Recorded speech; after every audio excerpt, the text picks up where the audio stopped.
Welcome back to another episode of Footy with the Boys, the preview episode.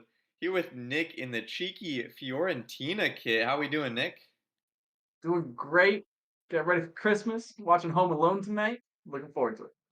I love it. Home Mike is Alone. still having some audio problems out in Hawaii as well.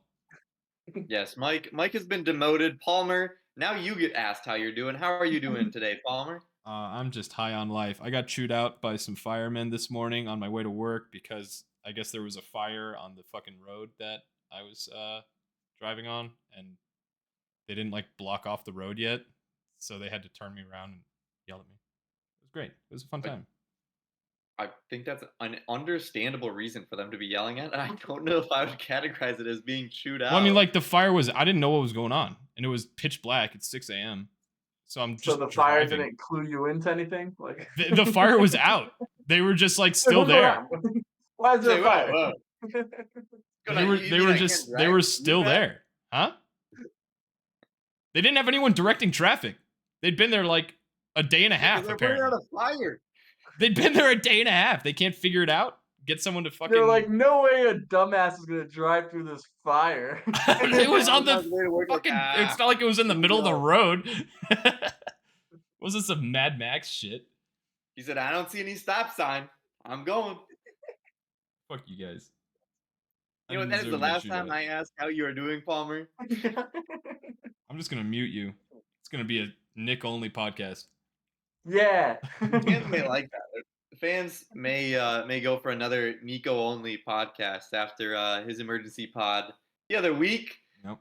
But Nick, we start with a little quick intro of the UCL groups, UEFA Champions League. Arsenal got a pretty good draw here. Don't think it could have been too much better getting Porto. How are you feeling about that part? Yeah, I mean, every game is going to be challenging at this point in the competition. So I'm happy with the Porto draw. They're a physical team. Pepe is still somehow like their best player. Pretty cool actually that he hasn't lost a set. Um, but yeah, I expect us to dominate. Yep. And really looking across all of this, there isn't that many crazy matchups. You'd say maybe Inter Atletico is the best. Yeah. Uh, of course, some American battling in PSV versus Dortmund. We'll see if Gio Reyna is even part of that. So it may just be the Americans on one side, but other than that, it's pretty much everybody got a favorable draw if you were the bigger team. Even PSG, who finished second and ended up getting Real Sociedad. Uh, don't think there's anything too crazy here. Do you see any type of big upsets happening? I like Sociedad. I like them, and I kind of like PSV. I am not gonna watch a second of Inter versus Atletico because oh my god, it's just terrorist football back and forth. Disgusting. Yeah, they're both just gonna be sitting back, keeping the ball at halfway line, and letting the other one attack. So we'll see how that one goes. Lautaro Martinez is on some fine form though. I For think sure. cheeky Napoli Barcelona could be good. I think both of them are not necessarily in the greatest of form, but similar uh, kind of level I think at the moment. So it could be a good one. But we do have quite the week in the Premier League as well.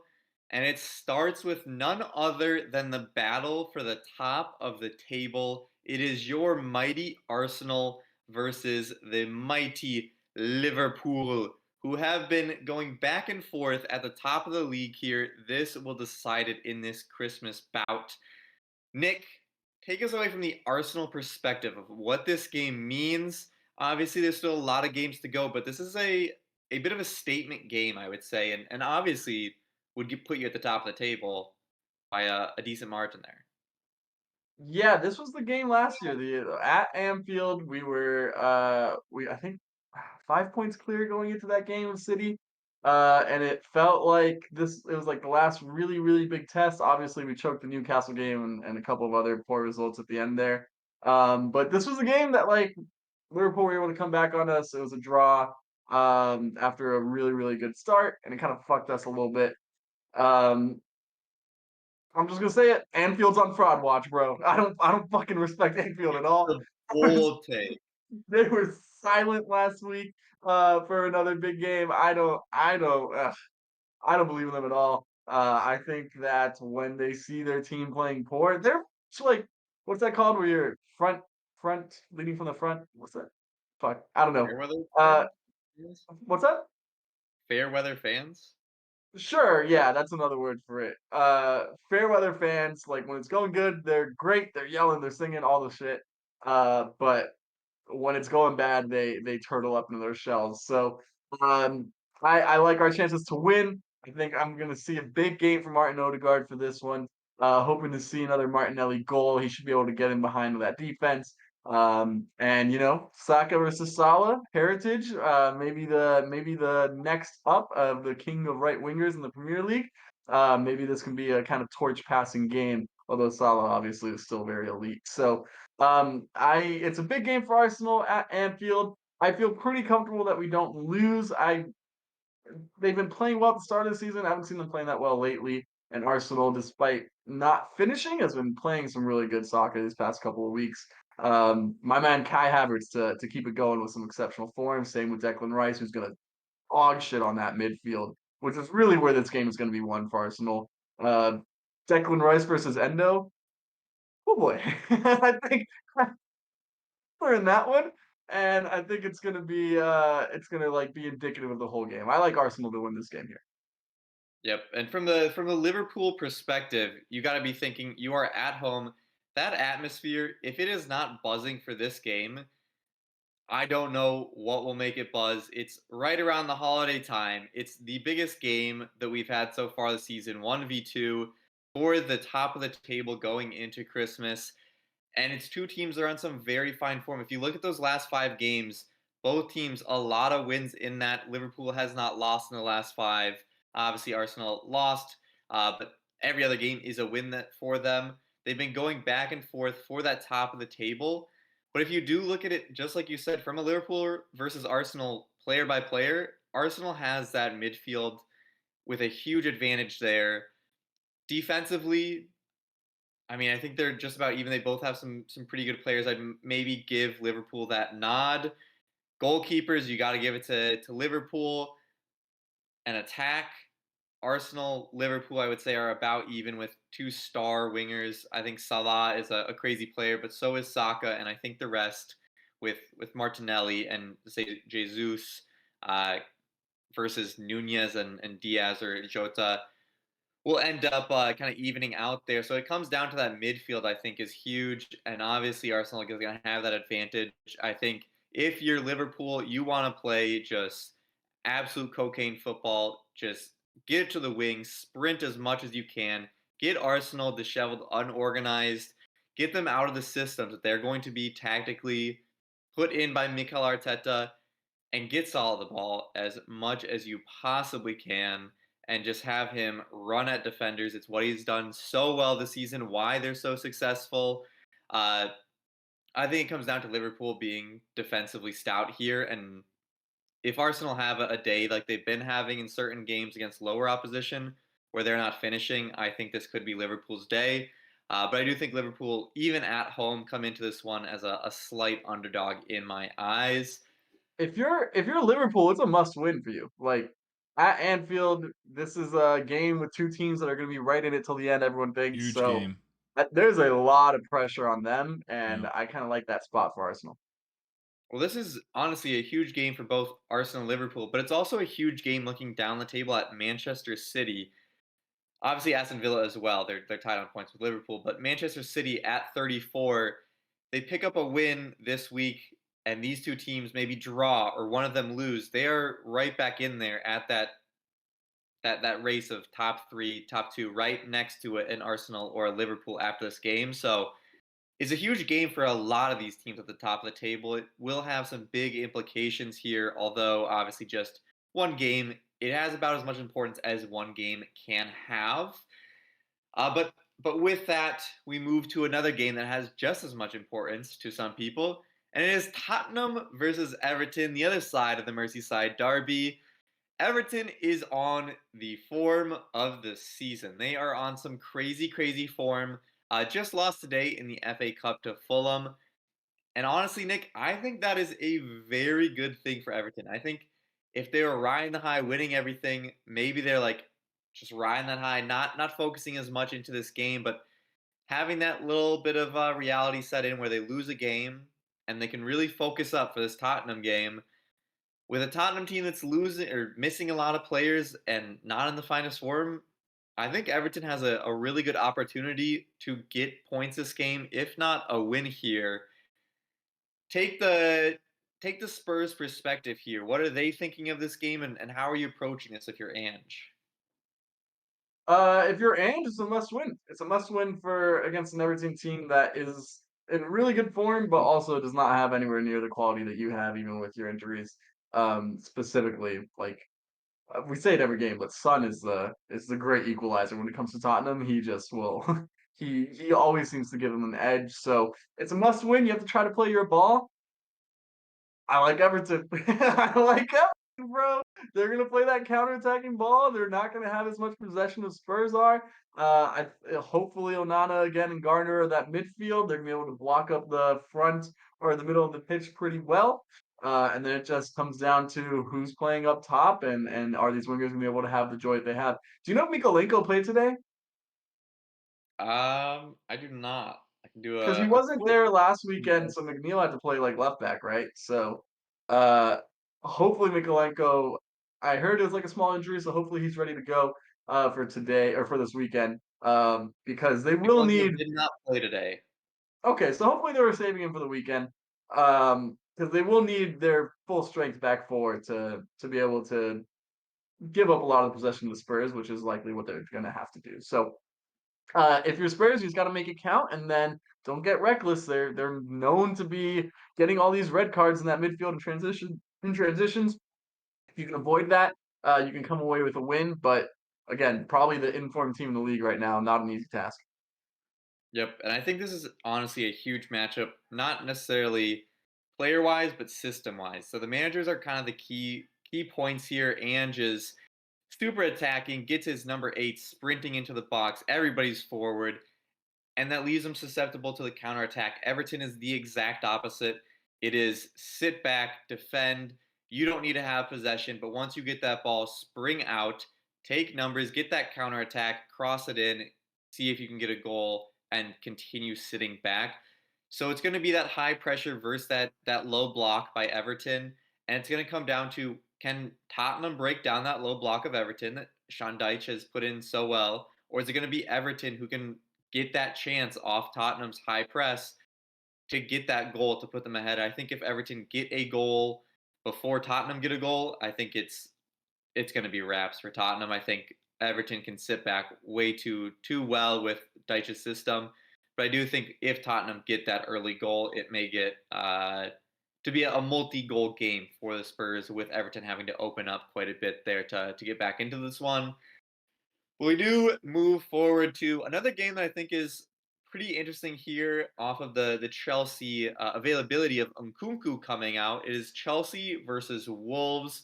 Obviously, Chelsea uh, not having their greatest season, but their star signing Christopher Nkunku is coming back. And Wolves not in the greatest form. Nick, what are you trying to see in this game from Chelsea versus a team in Wolves that has been struggling in their recent form? I mean, just some sort of consistency. They're all over the place. They have been all year. You want to keep seeing Cole Palmer kind of pulling the strings, having him in advanced positions, a little bit more of a free role. And you hit the nail on the head. Number one thing you want to see, hopefully Nkunku gets some minutes. He looks good. Because if they've created a lot of chances this year. I think they're right up there with the most expected goals in the league. If they get a real finisher, if Nkunku turns out to be that at the Premier League level, um, maybe this rebuild gets accelerated a little bit. Yeah, and from a Wolves perspective, I think you're at home. You're gonna want to keep it low chances for Chelsea. You have some players that on a break can do rather well, and Chelsea has not been necessarily the most lethal attacking team nor the best defensive team. So I think using your attacking talent, if you can get nick a goal in here, I wouldn't count on Chelsea going too crazy in terms of the goal scoring. But I do think it's going to be very hard to account for how much of a role Nkunku plays in this one, because he is somebody that you do want to pay special attention to with how amazing he was in the Bundesliga for Leipzig last year.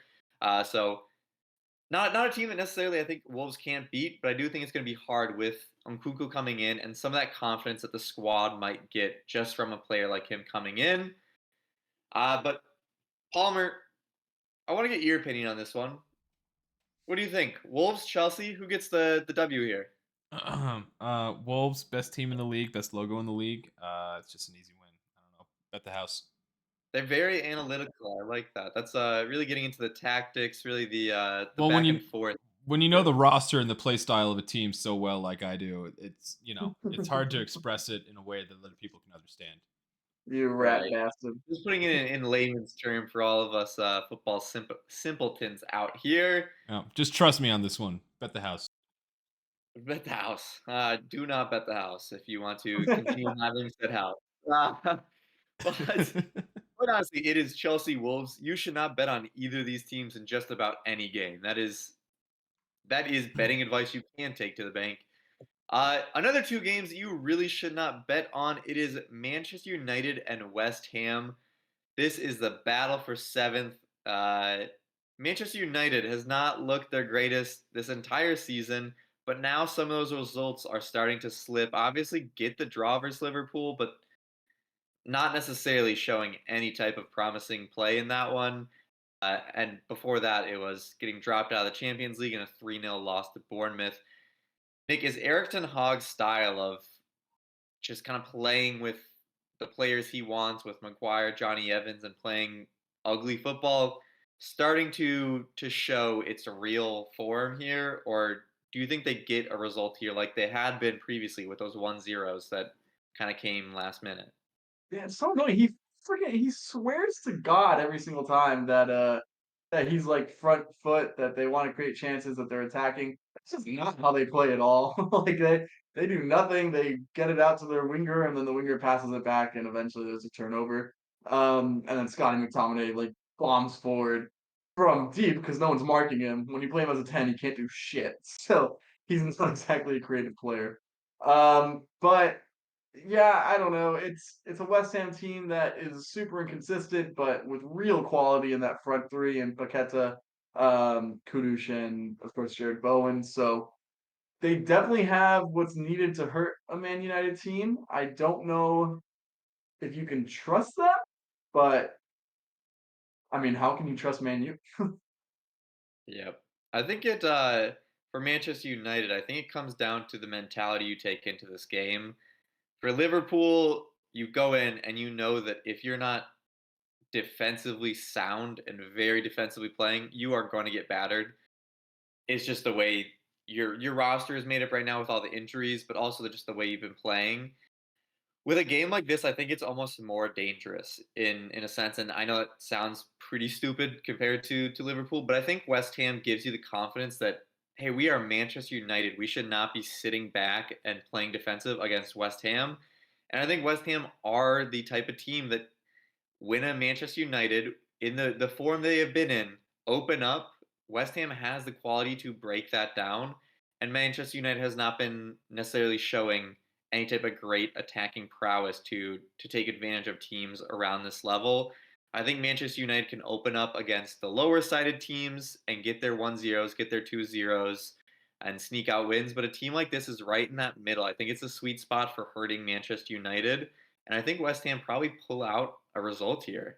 Do you think that's a fair assessment, Nick? Yeah, I mean, Man U beats the teams like Bournemouth, right? That's who they beat, right? Yeah. That's Yeah, well, right? Yeah. you Oh see, wait. Oh, hold on. Wait. Do they? Oh, yeah, maybe not. Yeah, I think West Ham. You know that you're coming in there to play. They're not going to be scared of Man U. And just like you said, I would not be surprised at all with a win for West Ham here.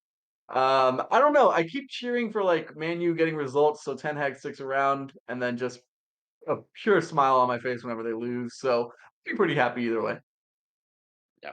Either way, we'll see. We'll see what happens. This will be an interesting one to see how Manchester United come out. If they're coming out defensive, I think that's an immediate loss no matter the result. If Manchester United is coming out super defensive and letting West Ham take the game to them, that's not Manchester United. But going to the other side of Manchester, a team that is also in a bit of worry state right now. It is Man City versus Brentford. Now, this game is postponed at the moment because Manchester City is in the FIFA World Cup final versus Fluminense, I believe, the Brazilian champions with Marcelo. So this one, I don't know when will be played. They have not set a date for it, but it is a very much a must win for Man City to get some points here. But Brentford is not an easy opponent, Nick. Do you think Man City can finally stop this kind of bad run and get a dub on the board?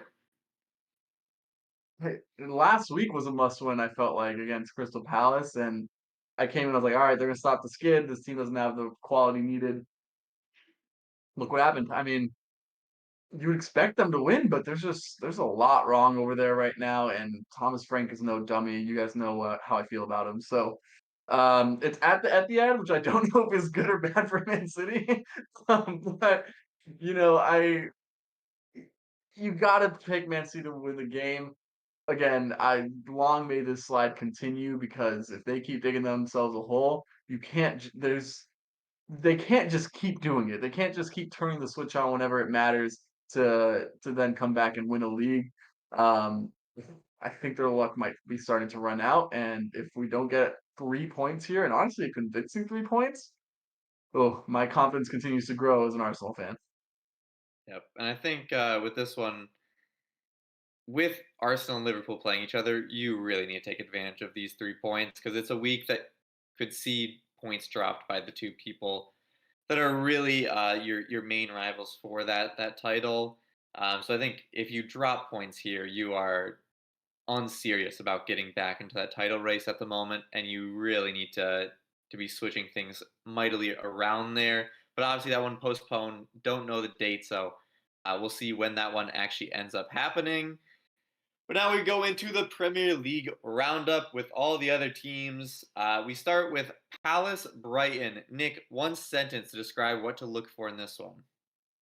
Hopefully Brighton can bounce back, reach some form again. Palace though looking good despite lack of talent, honestly. Yep, Chris Richards been part of that big turnaround for Crystal Palace and the center defensive mid position. Brighton, though, Premier League is a better place when they are playing well. We move to another one that probably doesn't need much other than a laugh and a big bet on Aston Villa here. It is Aston Villa, Sheffield United. Nick, what are you telling people about this one? All I know is come Sunday on our review or whatever, you're gonna be like, "Oh, title contenders," and I'm gonna have to remind you it's Sheffield. Just to remind you right now, it's Sheffield. Relax. They could be at the top of the table after this one. Sheffield United We news. My dad got my cousin Jake for Secret Santa this year in our little family pool, and Jake watches a lot of Premier League.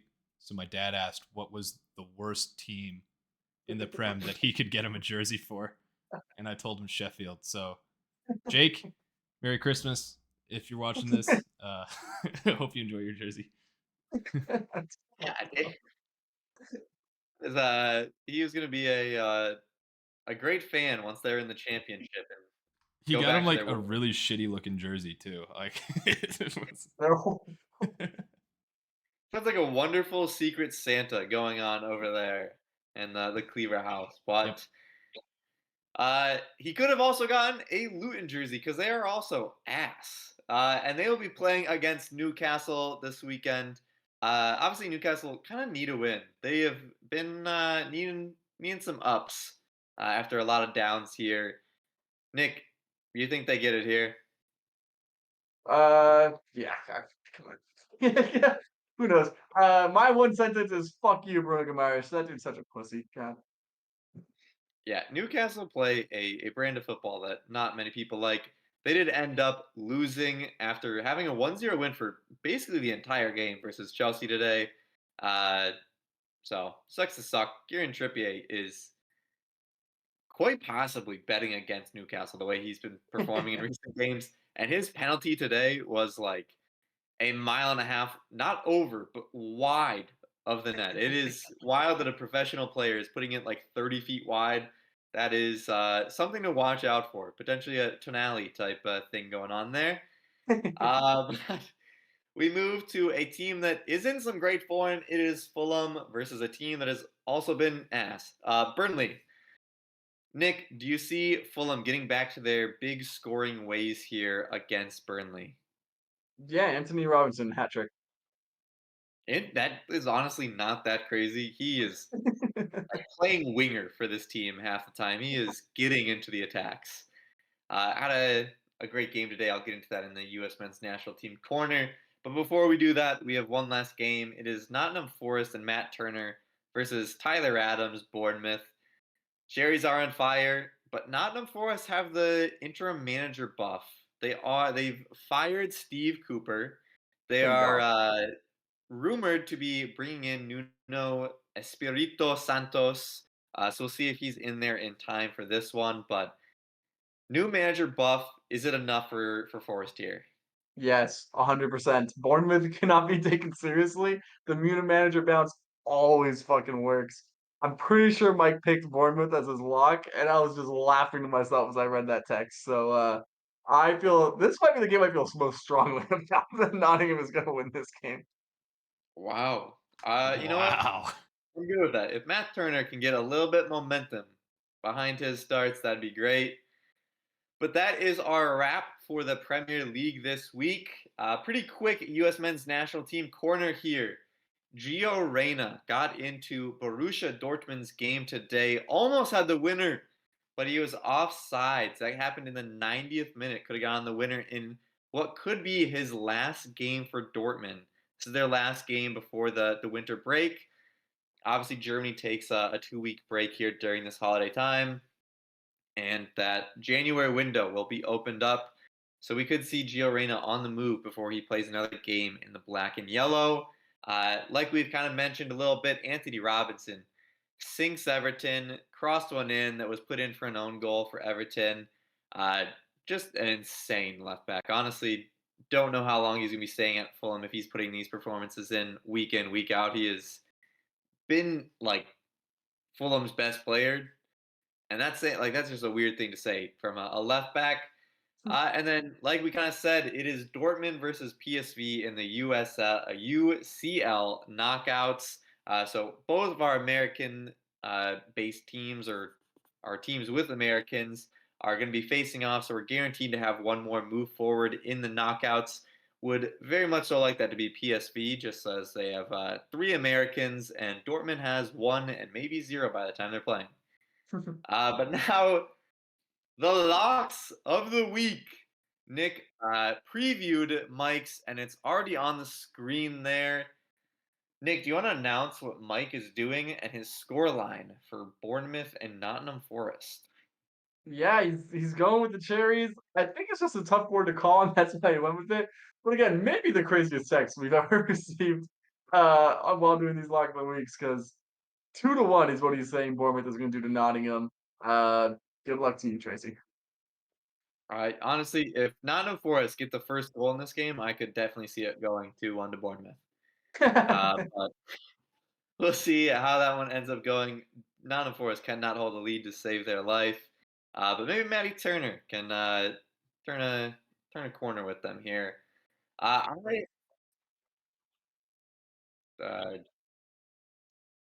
yeah. All right, nice. I will be going with Chelsea this week. I am choosing Chelsea as my lock. I was going to choose Man City, but with that game being postponed, I felt it was a bit of a bitch pick. So I said, you know what? Let me go with Chelsea.